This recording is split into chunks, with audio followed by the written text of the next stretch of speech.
Hi guys, good morning. So ngayon po ay magto 3 AM na po ng gabi.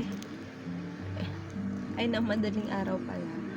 And we're going to La Union para sa aming organization culture. Kasama ko ang mga DTI staff. Ayan, so update ko kayo mamaya. So nandito na po ako sa DTI Rizal and kasama ko yung mga kasama ko. Ayan. So, isang van po and then ito po, LP100. And dun po yung mga gamit.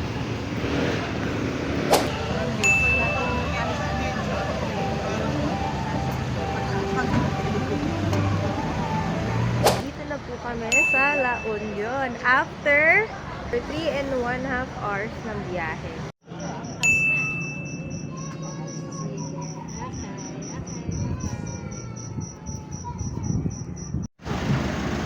Guys, first time ko magkumain. Ang asim, ma'am? Masim pa?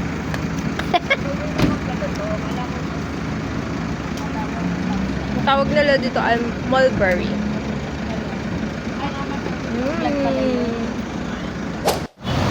At syempre, since kami po ay nasa La Union pala, sorry. La Union. Ayan po.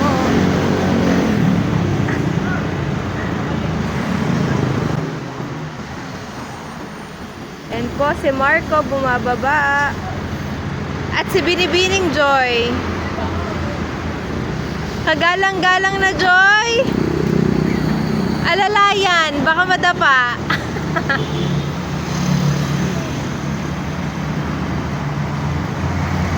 At ito na po ang mayora ng DTI Rizal. Ayan, so papasok na po kami ngayon sa DTI La Union. Ito po siya.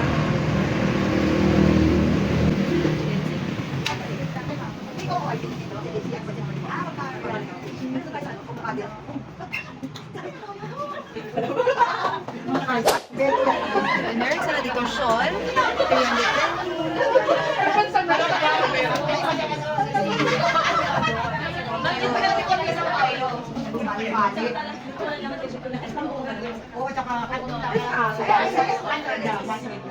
So lahat po yan ay gawa po ng mga taga-region nila or taga-province nila. Hindi ko lang sure, pero tulad ito. Diba? Cute. Hi! Nandito kami ngayon sa Macho Temple. Dito pa rin sa La Union. So ito po ang mga kasama ko po. Si Ma'am Marlene, si Ma'am Cleo. Hi! Hello! Welcome to Macho.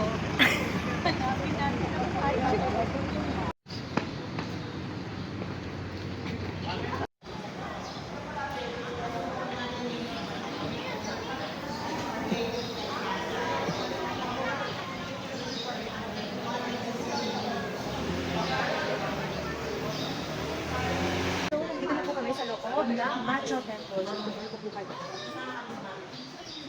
So ito po yung view. Pag umakyat po kayo, so, sa kung nasaan ako, ito po siya. Ayan. Tapos, dito naman po, sa kabilang banda, ay yung, diba, view. Ang ganda ng view, be. Pak, ganun. May kalayon. Sorry. Hindi ko po alam kung anong tawag dyan, pero yan po. May view dito. Ayan. Be, nakikita niyo yan. I-zoom ko kayo, ha. Oh, ayan, Pak. Ito po yung exterior design ng temple. Siyempre, hindi po mawawala yung red na bilog na yan. Ito yung interior naman. Sige po. So, libre lang yung incense dito. Kukuha ka lang at least or at most 3 doon. And then, luluhod ka dito. Siyempre, sasindihan mo doon din. And then, luluhod ka dito. May wish mo prayer. Ayan. And then, itutusok mo doon sa part na yun. Yan. Tulad ng ginagawa ng aking mga kasamahan. So, papunta na po kami sa aming next stop. So, bye-bye po, temple. Ayan. Sa mga turista dyan or kung kayo ay kababayan ko na gusto nilang mag-visit, no? At na ligaw po kayo dito sa La Union. Sama niyo na po sa itinerary nyo ang Macho Temple. Ayan. Hi guys! Ayan. So, second stop namin ay dito sa Nakakakan Church. Kung hindi ako nagkakamali sa pagkas ng kanyang pangalan. So, dito pa rin siya sa La Union. Siyempre, nasa La Union tayo. So, ito na kita diba? So, yung history niya ay later malalaman natin. Pero, ayan siya. Ito yung exterior niya. So, pasukin natin yung loob kung ano ang itsura. By the way, ito po. Marami naman siyang parking space. Ayan, si Kuya Jason ang aming driver. Si Ma'am Sharon, na nagpipicture-picture. So, ito yata yung history niya. So, pause nyo na lang po para mabasa nyo. So, ito po yung interior niya. So, pag pumasok ka po, may makikita ka pong scripture dito. Ang basa ko ay Pax Intrantibus. Yan, hindi ko lang po alam kung anong dialect niya. Pero, ayan po siya. So, ito po ang exterior na Nakakakan Church. Ayan. So, hindi lang po ako, syempre makakapag-ingay dito. Dahil church po ito, observe, silence po tayo. So, ito po yung altar niya. Ayan. Mama Mary.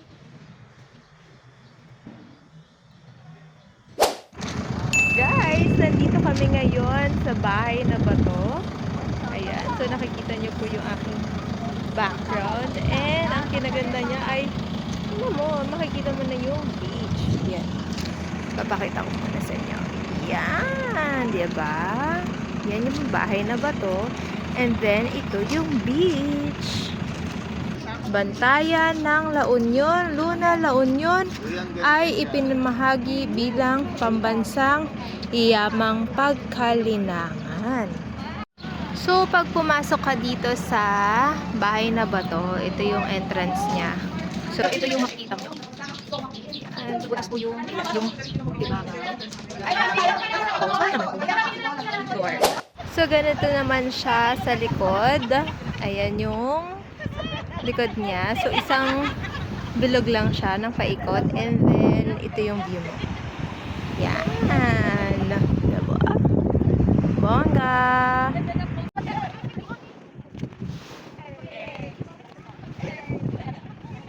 Alam mo na. Alam mo na. Mag-aaral ni Badji sa may baba. Hi, good afternoon. So, time check po ay magto-12 na. And nandito po kami sa Maydon Segundo House of Antiques Restaurant. Dito po kami ngayon magla-lunch.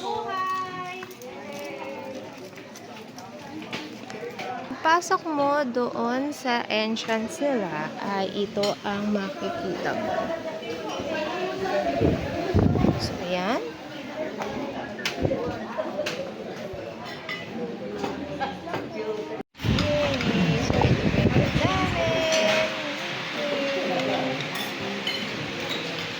Daw ka ng sabaw.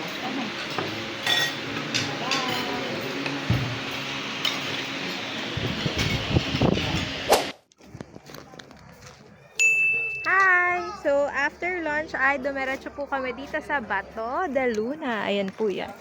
So, Bato de Luna. Makikita nyo po ito. Welcome! So, makikita nyo dito yung souvenirs and paso. At ang gaganda ng mga paso kasi talagang gawa siya sa real na bato. So, hindi siya hindi siya yung basta-basta na paint lang. So, 150. Nandito naman po yung mga presyo. Yan. Dito pala sa loob ng turtle na to ay may papasukan pa. So, ito yung loob niya. Ayan. So, makikita nyo dito yung gilid or yung wall niya. Which is, ito diba? Ang cute. Yan. Oh. Tapos,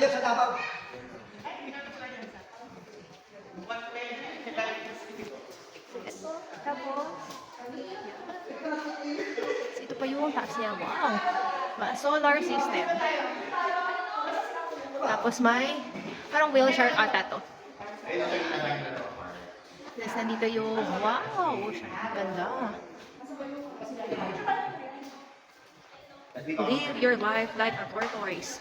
Take it slow and easy and enjoy the beautiful journey. Mas spacious siya. Ayun. Meron pa doon, no? Hindi ko lang sure kung anong meron doon, pero titignan ko pa. Ito naman yung flooring niya. Diba? Cute! So, once na lumabas ka doon sa artwork or art exhibit na, yun, ito naman yung makikita mo sa labas. So, garden siya, tapos may mga structure din na makikita yan. Wag na yun kasi overrated yan. Ayan. So, after yan, meron pa dito. Guys, ayan, nakikita nyo. Meron pang mga structure dito. Ang daming structure dito actually, no? So, lahat ba to ay gawa ni Mr. Kim? Kasi kung gawa niya to, wow, ang galing niya. Diba? Ayan. Ano ba to? Bunny ba to? Or mouse?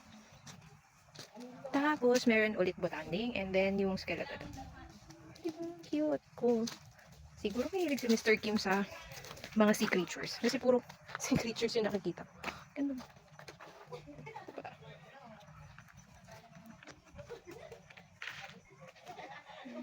Oh, may characters pang paganto, be. Ayun sa Wabjo. Galing. Yeah. Tinalo pa si Marikina. Pa-cute. Balik.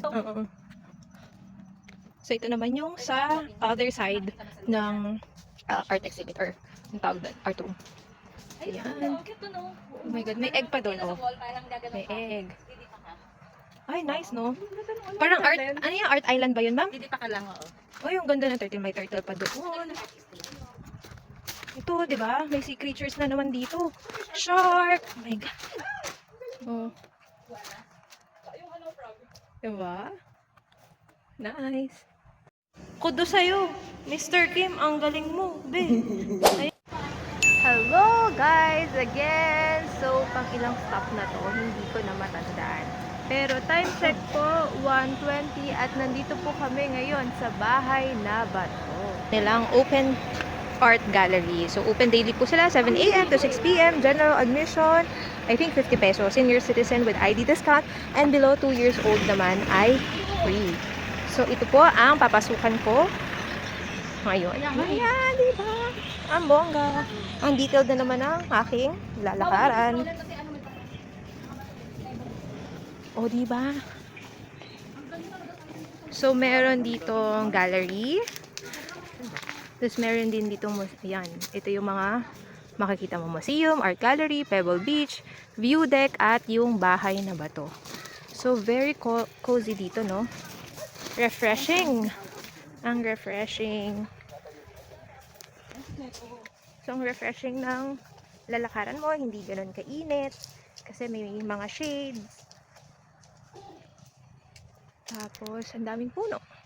So, fresh air ang iyong malalanghap. Yan. So, mamaya titignan na lang natin din kung ano yung magagandang mga features nito. Pero sa ngayon po ay naglalakad muna kami. So, sa mga gilid-gilid pala ay may mga structure. Ang tawag ba doon yan? Structure kayo makikita. Tulad nito. No? Ang tawag dito ay stone crab. Yan. Ano po? Pusong bato? Pusong bato. Wala kasi ako mag... Yan, di ba? Ang ganda. Ano to? Kawayan. Bamboo. Ah, bamboo. Gawa sa bamboo. Bamboo? May mga structure po tayo nakikita dito. Ayan, sa gilid. So, malawak po yung venue actually. So, 50 pesos mo sulit ka na dito. Magkano kaya komisyon ito? Ayan. Ito yan. Bulaga. At tirik ng araw, kaya hindi na ako makalabas. Makapunta dun sa pinupuntahan nila. Matutong ako. Pero anyway, ito yung itsura ng bahay na bato pa. Diba? Supebos talaga siya. So, meron silang part dito kung saan pwede kang umakyat. At ito ang makikita mo dahil dito sa taas. View ng beach. Ayan.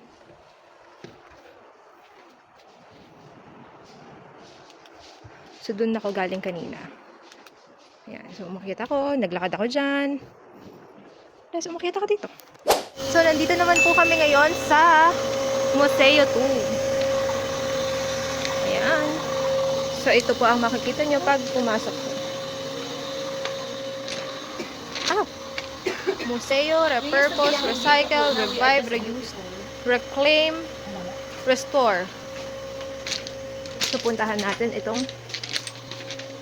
yan, bongga.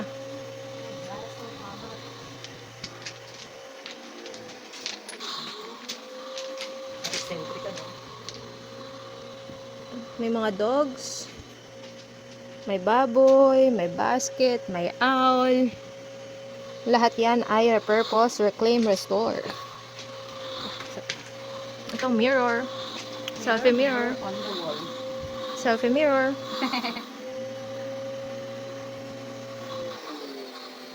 Ay, Ma'am Jo. Dito naman po tayo sa kabilang dako. Guitars na made from yung cups ng mga soft drinks. Tiles. Meron din, ayun, no, tiles. Nice. Ito mga wood, bato. Nakakamisong ka. Sino sa inyo yung nagsusungka dyan? Ito mga pinto noon. So, beauty is how a person makes you feel. Guys, advice lang. If ever na pupunta kayo dito sa bahay na bato, ay mag-suggest ako na mag-wear kayo ng comfy na shoes. No? Rubber shoes. Kung open shoes naman, make sure na comfy at kaya siyang ipanglakad sa ganito, sa mga pebbles. Kasi all throughout the vicinity talaga ay pebbles ang lalakaran nyo. Walang sand, walang semento, puro bato. Kaya yung mga hills, yan, medyo wag muna tayong pumunta dito. Tapos, suggest ko lang din na magdala kayo ng water nyo kapag pupunta kayo dito kasi napakalawak talaga nung area. Plus, kung pupunta ka naman kayo dito ng tanghali, suggest ko naman na magdala kayo ng pang-protect nyo sa sun. So, it's either sunglass, cap, payong, ayun. Tapos, lagay na rin kayo ng sunscreen. Kasi, Day, kamusta naman, diba? Umitim na ba ako? Naging nognog na ata ako. Ayan. So, anyway, time check po is 2 o'clock. So, ngayon ay nandito kami sa art gallery. So, again, tingnan mo naman yung tatapakan, di ba? Ang ganda. Ginawa lang yan. So, ito yung makikita nyo sa art gallery.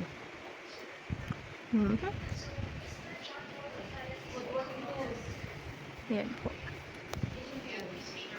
Guys, dito pala sa art gallery, Meron pa doon. ay may woodworking tools. Nandito naman yung mga fishing tools. Hi, kuya! Farming tools, garden tools, at kung ano-ano pang tools. Okay, so ngayon naman ay pupunta kami dito sa view deck. Vitamin C. So, titignan natin kung ano yung itsura niya. Taran! So, makikita mo talaga yung sea, yung dagat. Under construction ba, ma'am? Or Yung kabila. parang under construction. So, Pero parang hindi kanila. So, ayan, yung dagat. So, time check. It's, I think, 4. Ayan.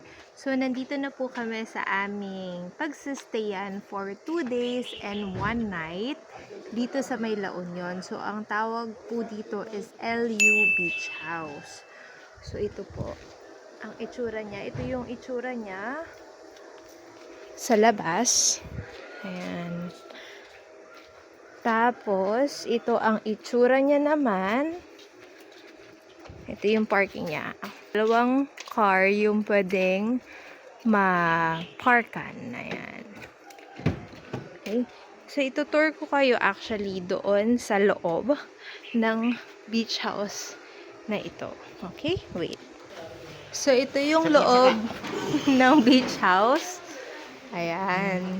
So, merong sala dito. Ayan. May sala rin dito. And then, merong higaan doon. So, upuan ulit.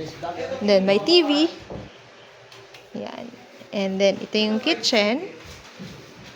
So, si Ma'am Lala and Ma'am Janet and fam. Ayan. Ito po isang bedroom. Bedroom din po yun, no, Ma'am Janet, yung sa... labas. So, yun. Labas. Tapos, bedroom ulit. And then, CR. And, ito po yung yung entrance kanina. Ay, ito yung garage. Tapos, may entrance dito. Ayan si Kuya Desena. And then, may CR po ulit dito. Ayan. Ito naman ay shower room. Okay. Hindi ko na mapapakita yung loob, syempre, ng mga rooms. No? Kasi may mga tao na. So, ito po yung labas ng aming beach house. Okay. So, may beach house doon. Parang tree house siguro. And then, may container van. So, isang room na naman siya. So, all in all, merong 1, 2, 3 rooms, no? And then, isang tree house. And I think, ang isang room, kung hindi po ako nagkakamali, ay good for 4 to 5 people. Kasi doon sa room ko, ay 5 po kami. Yan. So, ito po yung pool nila. So, pupunta pa ako doon para makita nyo kung ano ba yung nakikita ko. Main dito. Yan. And then, may higa. Okay? So, dirty kitchen. And then, ito po yung ihawan. Ang lalakaran mo pala ay sand na. So, I think, yes, tama nga ang iniisip ko. Ito ay beachfront. So, ayan na ang beach. So, ang tahimik dito. Pero, huwag kayong mag-alala kasi meron namang mga kapitbahay. So, don't worry na baka nag-aalala kayo for your safety, your security. Huwag kayong mag-alala dahil meron naman pong mga kapitbahay na pwede nyo hingan ng saklolo. So, hindi naman isolated yung lugar. So, yun lamang. Mag-rest muna kami kasi ilang oras kaming nasa road and mahaba talaga yung biyahe. Exhausting. So, anyway, yun lang. So, mag-rest muna kami and we'll see you later. Kanina pa ako forward ng forward. Good evening, guys. Fellowship night namin today.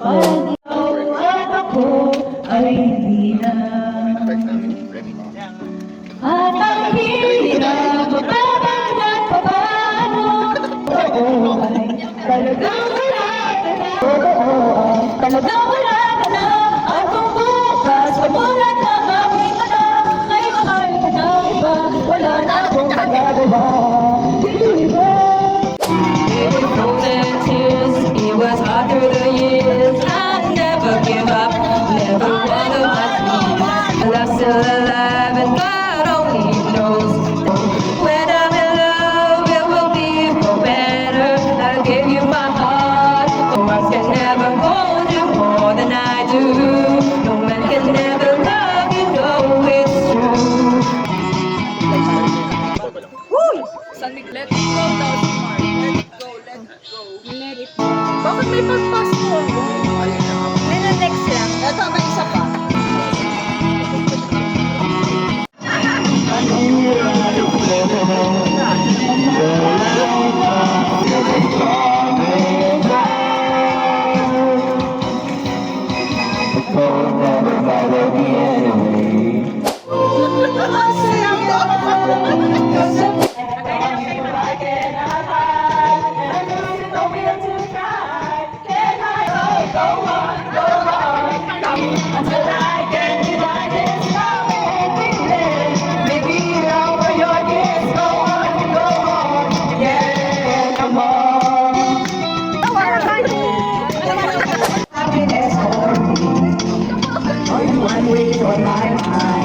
When this day is through, I hope that I will find that truth on the top of the world. Now my creation and the only explanation I can